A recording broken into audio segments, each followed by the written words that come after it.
Hello friends, मैं CA Puneet Jain आपका स्वागत करता हूं आपके अपने यूट्यूब चैनल पर। दोस्तों, आज मैं डिस्कस करने वाला हूं एलएलपी इनकॉर्पोरेशन के रिगार्डिंग। एलएलपी को अब इनकॉर्पोरेट करना या अगर हम कहें कि नई एलएलपी बनाना आज की डेट में काफी इजी हो गया है। 1 अप्रैल 2022 से ये नई प्रोविजंस अप्लाई कर दिए गए हैं। जैसा कि मैंने ऑलरेडी आपको बताया था, जैसे कंपनी का जो फुल प्रोसेस है वो ऑनलाइन कर दिया गया है। कोई भी फॉर्म आपको ऑफलाइन तैयार नहीं करना है, सब कुछ ऑनलाइन ही होगा, ऑनलाइन फाइलिंग करना होगा।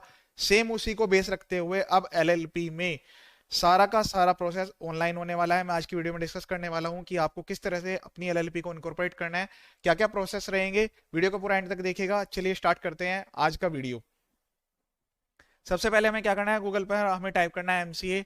हम ये इसको चेक करेंगे, ओरिजिनल जो इसकी वेबसाइट है www.mca.gov.in, इस पर ही जाकर आपको लॉगिन करना है। अगर आपने अभी तक लॉगिन नहीं किया है, ध्यान से सुनिएगा, अगर आपने लॉगिन नहीं किया है नई वेबसाइट पर, तो सबसे पहले आपको रजिस्ट्रेशन करना होगा, क्योंकि लॉगिन तब तक आप नहीं कर पाएंगे जब तक आपकी आईडी यहाँ पर रजिस्टर ना हो। तो यहाँ पर हम क्लिक करेंगे और ये नई फैसिलिटी प्रोवाइड की गई है। आने वाले टाइम में सारी डिटेल्स यहीं से ही फाइल होंगी और यहाँ पर इन्होंने पहले से ही ये डिटेल्स प्रोवाइड की हैं कि आप एज ए प्रोफेशनल अगर यहाँ पर काम कर रहे हैं या एज ए डायरेक्टर काम कर रहे हैं, जो अपने डीप इन या एज ए डेजिग्नेटेड पार्टनर काम कर रहे हैं, ऑथराइज्ड पर्सन या फिर मैनेजर, सेक्रेटरी एक्सेट्रा, तो आपको अपने जो डीएससी है वो रजिस्टर कराने हैं और उसके लिए आपको as a business user registration करना है। इसमें दो तरीके के रजिस्ट्रेशन होते हैं, एक रजिस्टर्ड यूजर, एक बिजनेस यूजर। तो इन चीजों का आपको ध्यान रखना है। अब मैं यहाँ पर आपको बता देता हूँ एक सिंपल सा, पहले डिटेल्स बता देता हूँ कि रजिस्ट्रेशन में क्या क्या क्या डिटेल्स आपको एंटर करनी है। तो बिल्कुल करेक्ट डिटेल्स और करेक्ट पॉइंट के साथ ही आप इसको लीजिएगा, अदरवाइज जो है आप यहाँ पर कोई भी काम नहीं कर पाएंगे। तो ध्यान से देखिएगा। सबसे पहले रजिस्टर यूजर की मैं बात करूँ तो इसमें ये कुछ रोल्स आएंगे। यहाँ पर इंडिविजुअल, एज ए इंडिविजुअल आप रजिस्टर करेंगे, पैन यहाँ पर एंटर करना है, personal details, contact details, login. तो ये वाली जो फैसिलिटी है ये यूज नहीं करनी है आपको, बिजनेस यूजर के यहाँ पर अकॉर्डिंग यहाँ पर रजिस्ट्रेशन करना है। अब यहाँ पर क्या आता है, कंपनी, एलएलपी, डायरेक्टर, पार्टनर में ऑफिसर इन डिफॉल्ट और प्रोफेशनल। तो अगर आपके इन कैटेगरी के अंदर में आप रजिस्ट्रेशन करने जा रहे हैं तो फिर आपको ये चीजें सेलेक्ट करनी है। बट अगर आप रजिस्टर्ड यूजर काम करेंगे तो रजिस्टर्ड यूजर करके आप लिमिटेड ही काम कर पाएंगे। तो मैं सजेस्ट करूंगा एक बार आप प्रोफाइल बनाएं, क्योंकि ये प्रोफाइल आपस में यहाँ पर इंटरचेंज भी हो जाती है। तो बिजनेस यूजर की प्रोफाइल बनाएं, ये काफी लॉन्ग और बड़ी प्रोफाइल रहती है। तो आप कंपनी में, एलएलपी में कोई भी रोल आपका रहेगा तो उसी के अकॉर्डिंग आप यहाँ पर इसको लेकर चले। ठीक है, तो सबसे पहले आपको रजिस्ट्रेशन कर लेना है। रजिस्ट्रेशन करने के बाद फिर हम यहाँ पर लॉगिन करेंगे, लॉगिन आईडी पासवर्ड के थ्रू यहाँ पर लॉगिन करेंगे। और ये वाली फैसिलिटी यूज करनी है आपको एलएलपी के लिए। ये वाली जो फैसिलिटी है अभी इसको एक्टिव नहीं किया गया है कंपनी के लिए। अभी ओल्ड जो, वैसे पोर्टल तो सेम ही है, लेकिन ओल्ड जो इनका परफॉर्मा था, ओल्ड प्रोसेस कह सकते हैं, कंपनी की फाइलिंग अभी भी ओल्ड प्रोसेस से ही हो रही है। आप जाकर चेक कर सकते हैं। इसमें जो आईडी है वो दोनों में सेम और कॉमन यूज होगी, क्योंकि पोर्टल जो है सेम ही है। इससे पहले मैंने काफी सारी वीडियो अपने चैनल पर अपलोड की हुई हैं, आप जाकर चेक कर सकते हैं प्लेलिस्ट में यहाँ पर। तो यहाँ पर मैंने कंपनी रजिस्ट्रेशन का फुल प्रोसेस डिस्कस किया है, कम से कम 8 या 10 वीडियो जो ऑलरेडी यहाँ पर है। और उसके अलावा कंपनी के जो एनुअल कंप्लायंसेस होते हैं और उसकी फाइलिंग होती है वो भी यहाँ पर ऑलरेडी, आप एक बार वीडियो जरूर चेक करें। यूट्यूब पर या गूगल पर आप सर्च करेंगे सीए पुनीत जैन के नाम से, आपको मेरा चैनल मिल जाएगा। ये वीडियो, काफी सारे वीडियो यहाँ पर अपलोड किए गए हैं, GST, income tax, any other compliances, government tenders के लिए। जो जैम पोर्टल पर रजिस्ट्रेशन है वो एटीजी टू एल का रजिस्ट्रेशन, और ट्रस्ट एनजीओ का होता है, एफएसएसआई का लाइसेंस, सारी डिटेल्स यहाँ पर अवेलेबल है। चलिए हम आज की वीडियो पे अपने में चलते हैं। फिर यहाँ से हमें लॉगिन करना है। लॉगिन करने के बाद नेक्स्ट प्रोसेस क्या रहेगा, एक इस तरह का ओटीपी आएगा। जब आप किसी नए डिवाइस से इसको एक्सेस करेंगे तो ओटीपी एंटर करके कंफर्म कर देना है आपको। लॉगिन कर लेने के बाद आपके सामने विंडो इस तरह की आएगी कुछ। यहाँ पर आपका जो भी यूजर नेम होगा वो यहाँ पर लिखा हुआ आएगा। अब उसके बाद हमें क्या करना है, एलएलपी के लिए देखिए यहाँ पर न्यू करके लिखा हुआ होगा, एलएलपी ई फाइलिंग, सब कुछ प्रोसेस ऑनलाइन है। तो हम क्या करेंगे, हम यहाँ पर क्लिक करेंगे। देखिए दो ऑप्शन आते हैं, एक तो आता है रन एलएलपी का, इसमें हम नेम रिजर्व करते हैं पहले, उसके बाद एलएलपी इनकॉर्पोरेट करते हैं। या फिर दूसरा पॉइंट आता है जो कि नया फॉर्म है, इसको हम बोलते हैं FILLIP इनकॉर्पोरेशन ऑफ एलएलपी। तो एक तरह से शॉर्ट में हम इसको फिलिप भी कह सकते हैं। एक फॉर्म है, नया फॉर्म है, इसमें नेम और इनकॉर्पोरेशन दोनों साथ में हो सकते हैं। तो पहले मैं आपको ये वाला फॉर्म बता देता हूँ कि जिसमें आपको नेम रिजर्व करना है। आप अपनी एलएलपी का कोई भी 2 नेम्स कम से कम यहाँ पर सोच कर रखें, क्योंकि 2 नेम्स से क्या होगा कि जब आप इसको रजिस्टर कराएंगे तो एटलीस्ट एक के अप्रूवल होने के चांसेस काफी हाई। यहाँ पर रजिस्टर करने के लिए आपको क्या करना होगा, जैसा मैंने बताया एलएलपी सर्विस में, रन एलएलपी में नेम जो है वो रिजर्व किया जाता है। अब यहाँ पर जैसे मैंने बताया था आपको, कम से कम दो नेम यहाँ पर सोच लेने हैं। ये जो फॉर्म है, नेम अप्रूवल का फॉर्म है, एक तरह से आपको अपनी एलएलपी का जो नेम है वो अप्रूव कराना है। अब इसमें यह है कि जो फैसिलिटी यहाँ पर प्रोवाइड की गई है वो नए इनकॉर्पोरेशन, मतलब अगर आप न्यू इनकॉर्पोरेट कर रहे हैं एलएलपी, उसके लिए भी है। कन्वर्ट कर रहे हैं किसी फर्म से एलएलपी को, या फिर कन्वर्जन ऑफ प्राइवेट कंपनी या unlisted public company into LLP, और या फिर change of name of existing LLP, उसके लिए कॉमन फॉर्म यहाँ पर यूज होगा। अगर मैं यहाँ पर न्यू सेलेक्ट करूंगा तो ये दोनों ऑप्शन हाइड हो जाएंगे। जब मैं ये वाली चीज यहाँ पर यूज करूंगा, अगर मैं कन्वर्जन की बात करूंगा, तो ये दोनों ऑप्शन यहाँ पर आएंगे।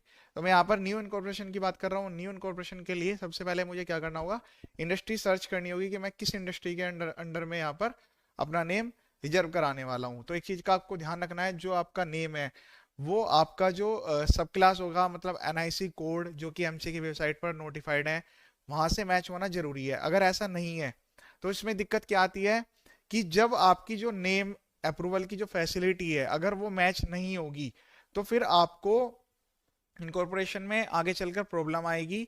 और आप केवल इसी कैटेगरी के अंदर, जो भी आप कोड यहाँ पर एक बार सेलेक्ट कर लेंगे, उसी कैटेगरी के अंदर ही आप अपना जो रजिस्ट्रेशन है एलएलपी का वो कर पाएंगे। तो ध्यान से देखिएगा, यहाँ पर सर्च करने का एक तरीका प्रोवाइड किया गया है। जैसे मैं अगर यहाँ पर कहता हूँ इन्वेस्टिंग एक्टिविटीज, जैसे मैं टिक कर लेता हूँ, ये ऐड हो गई। तो अब मैं जब यहाँ पर नेम, मेरे नेम अप्रूवल के लिए जो रिक्वेस्ट जाएगी, यहाँ से मैच किया जाएगा कि जो नेम है वो मेरे जो ऑब्जेक्ट्स हैं, मतलब जो मैं ये नेम अप्रूव करा रहा हूँ उसके जो ऑब्जेक्ट्स हैं वो मैच होने जरूरी है इन्वेस्टिंग एक्टिविटीज से। जब मैं कल को एलएलपी इनकॉर्पोरेट करूंगा और यहाँ पर अगर ऑब्जेक्ट मिसमैच होते हैं, तो फिर जब at the time of final form, जब हम फॉर्म फाइनल कर देंगे, तो वहां से वो क्या होगा, सेंड बैक आ जाएगा आपके पास।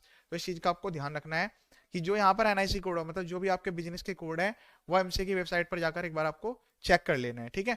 अब यहाँ पर ये कोड सेलेक्ट हो गया कि यानी कि हमारा जो मेन बिजनेस एक्टिविटी रहेगी वो इस हेड के अंदर रहेगी, बाकी अदर में तो अलाइड ऑब्जेक्ट्स भी यहाँ पर एंटर कर सकते हैं आप। अब यहाँ पर जैसा मैंने बताया था, कम से कम दो नेम आप यहाँ पर एंटर करें।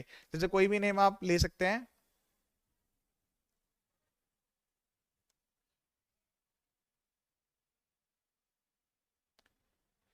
कोई भी इस तरह का नेम आप यहाँ पर एंटर कर सकते हैं, या फिर जो भी आपने नेम सोचा हुआ हो, बट लेकिन उसका एक एग्जैक्ट मीनिंग होना जरूरी है, ठीक है। इस चीज का आपको ध्यान रखना है।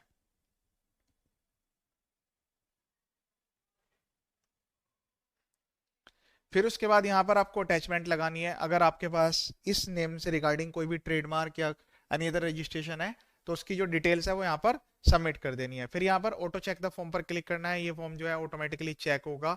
अगर कुछ यहाँ पर आपने मिस्टेक की है तो वो भी आपको यहाँ पर पता लग जाएगी। अब यहाँ पर जैसे मैं इसको सबमिट करूंगा, सबमिट करने के लिए मुझे एक नॉमिनल सी फीस यहाँ पर पे करनी होगी। देखिए यहाँ पर कुछ आएगा कि जो नेम है, देखिए ऑटोमेटिकली इन्होंने दिखा दिया कि जो नेम मैंने एंटर किए हैं वो ऑलरेडी यहाँ से मैच हो रहे हैं। इसका मतलब मुझे इन दोनों नेम में से कोई भी नेम नहीं मिलने वाला है। एक इतनी अच्छी फैसिलिटी प्रोवाइड की गई है कि यहाँ पर ऑटोमेटिकली से एरर दिखा दिया है कि इस नाम से ऑलरेडी इतनी सारी जो एलएलपी है वो रजिस्टरिंग में है। तो मुझे नेम, इसी तरह से नेम को सर्च कर लेना है। अब ये देखिए कितने सारे यहाँ पर नेम भी आ गए हैं कि जो कि इसी एक्टिविटी के अंदर, जो मैंने यहाँ पर एक्टिविटी सर्च किया उसके अंदर में यहाँ पर इतने सारे नेम आ गए हैं। कुछ ट्रेडमार्क की जो ट्रेडमार्क ऑलरेडी रजिस्टर्ड है, देखिए इन्होंने ट्रेडमार्क भी लिए हुए हैं, उनके एप्लीकेशन नंबर और उसकी क्लास भी यहाँ पर दी गई है। तो एक कितनी अच्छी फैसिलिटी प्रोवाइड की गई है। एलएलपी के रिगार्डिंग तो एक्टिव हो गई है, बट कंपनी के रिगार्डिंग अभी एक्टिव होने में इसमें थोड़ा टाइम लग रहा है। तो इन चीजों को ध्यान में रखते हुए ही आप जब आप पहले ये चीज यहाँ पर अप्लाई करें, उसमें ये तीनों चीजों को पहले देखें कि आपका नेम या यहाँ पर कोई भी ट्रैकिंग ना हो, मतलब मैचिंग ना हो। अगर मैचिंग हो रही है तो आप ये मान के चलिएगा कि आपका जो नेम अप्रूव है वो नहीं होगा और रिजेक्ट हो जाएगा, जो फीस है वो भी बेकार हो जाएगी, ठीक है। फिर उसके बाद सबमिट करना है। सबमिट करने के बाद एक नॉमिनल सी फीस पे करनी है। इसका जो है आपको एसआरएन मिल जाएगा। उस एसआरएन के थ्रू आप जो है यहाँ पर माई प्लेस के अंदर में आप इसको ट्रैक कर सकते हैं अपने एसआरएन को। ये रहा ट्रैक एसआरएन ट्रांजेक्शन डेट। इसके थ्रू आपको पता लग जाएगा कि नेम अप्रूव हो रहा है नहीं हो रहा है। आपके पास ईमेल भी आएगी। अब ये तो था कि हम पहले नेम अप्रूव करा ले। मैं यही सजेस्ट करूंगा, पहले आप नेम अप्रूव कराइए, उसके बाद आप एलएलपी को इनकॉर्पोरेट करिए। या फिर दूसरा एक फॉर्म है जो कि डायरेक्ट फॉर्म आप फाइल कर सकते हैं। जो फिलिप फॉर्म है, इसमें क्या होता है कि इसमें सारी जो फाइलिंग है, मतलब जो एप्लीकेशन है और फाइलिंग है, नेम अप्रूवल भी और सबमिशन भी, मतलब जो बाकी डिटेल्स होती है, जैसे एड्रेस प्रूफ हो गए, जो डेजिग्नेटेड पार्टनर हो गए उनके केवाईसी हो गए, और उसके अलावा जो एफिडेविट्स लगते हैं उनकी डिटेल्स भी यहाँ पर सबमिट होती है। इसमें कोई डीड वीड की लगाने की रिक्वायरमेंट नहीं होती है, वो हमें अलग से फॉर्म फाइल करके उसको इन्फॉर्म करना होता है। अब यहाँ पर ये पूछ रहा है कि आपका नेम ऑलरेडी अप्रूव हुआ है या नहीं हुआ है, तो इससे यस और नो करके आप यहाँ पर प्रोसीड कर सकते हैं। तो पहले हम यहाँ पर सेलेक्ट करेंगे ये वाली चीज कि हम जो है नई इनकॉर्पोरेट कर रहे हैं, और यहाँ पर हमें इस चीज का ध्यान रखना है, इस चीज का हमें खास ध्यान रखना है कि अगर हमने पहले से नेम अप्रूव करवाया हुआ है तो उसको हमें यस करके हुए यहाँ पर हमें उसका एसआरएन नंबर डालना है। जैसे आप एसआरएन नंबर डाल देंगे तो वो नेम यहाँ पर ऑटोमेटिकली रिफ्लेक्ट हो जाएगा। अगर आप चाहते हैं कि मैं कोई भी नेम अप्रूवल नहीं कराना चाहता हूँ, मैं डायरेक्ट, मुझे पूरा 100% एश्योर्ड है कि जो नाम यहाँ पर मैं अप्लाई कर रहा हूँ वो मुझे 100% मिल जाएगा, तो फिर हम इस वाली फैसिलिटी को यूज करते हुए नो करेंगे। और न्यू इनकॉर्पोरेशन करना है तो उसको यहाँ पर करेंगे। कन्वर्जन के लिए आप चाह रहे हैं तो फिर आपको ऑप्शन सेलेक्ट करने हैं। मोर और लेस अगर मैं कन्वर्जन की बात करूंगा तो मुझे यहाँ पर ओल्ड डॉक्यूमेंट्स भी अपलोड करने होंगे। बाकी न्यू के केस में तो क्या है, उसी तरह से नेम यहाँ पर एंटर करने हैं, उनका सिग्निफिकेंस क्या है दोनों में, और उसका वर्निकुलर लैंग्वेज में, मतलब आपकी लोकल लैंग्वेज के अंदर कोई भी अगर उसका मीनिंग निकल के आ रहा है वो डिटेल्स यहाँ पर एंटर करनी है। अगर कुछ नहीं आ रहा तो जीरो एंटर करेंगे।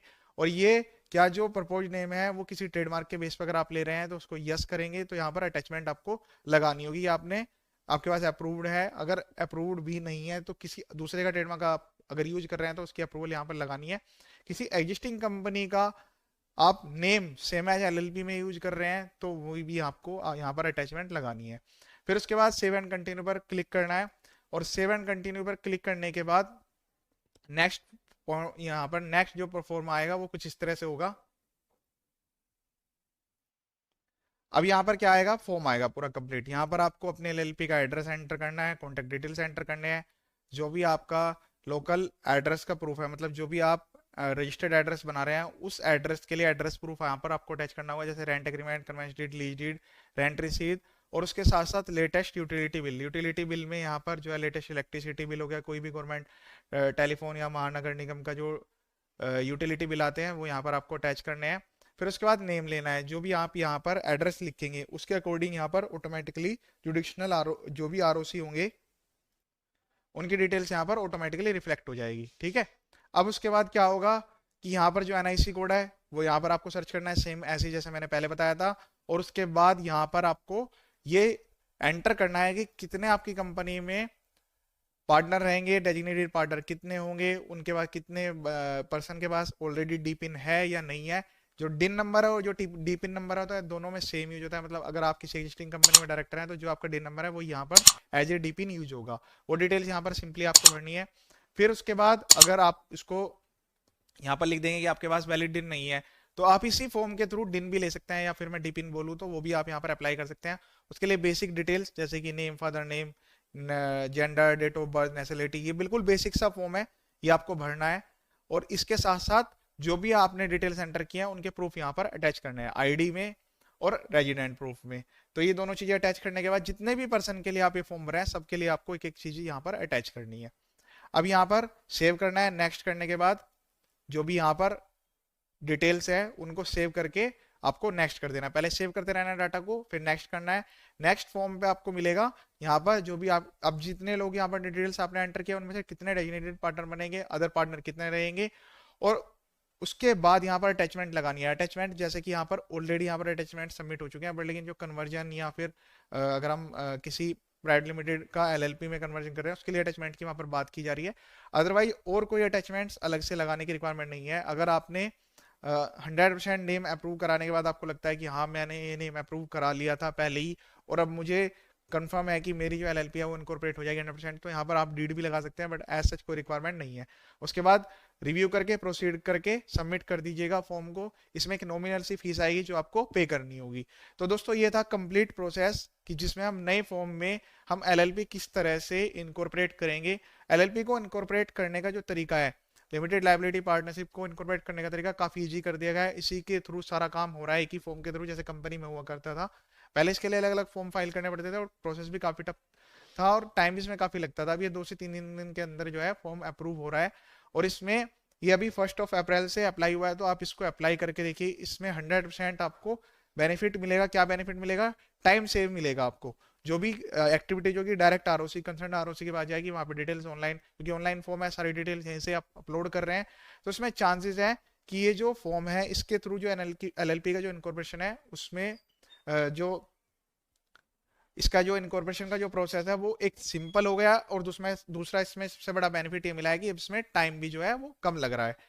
तो अगर आपने इस प्रोसेस को फॉलो करते हुए एलएलपी बनाई, या फिर जैसे कि मैंने बताया था कि जो मेरा चैनल है उसमें मैंने काफी वीडियोज अपलोड किए हैं किसी कंपनी इंफॉर्मेशन के रिगार्डिंग, या फिर GST registration, ITR filing, GST filing, तो उसके लिए भी आप मेरे चैनल पर वीडियोस देख सकते हैं। कंपनी बनानी है तो कंपनी के लिए भी मैंने ऑलरेडी वीडियो बनाया हुआ है, आप जाकर चेक कर सकते हैं। एलएलपी के लिए तो ये मैं फर्स्ट वीडियो रिकॉर्ड कर रहा हूँ, अभी धीरे धीरे जैसे जैसे प्रोसेस कंप्लीट होंगे उसी तरह से मैं आगे भी आपको वीडियोज प्रोवाइड करता रहूंगा।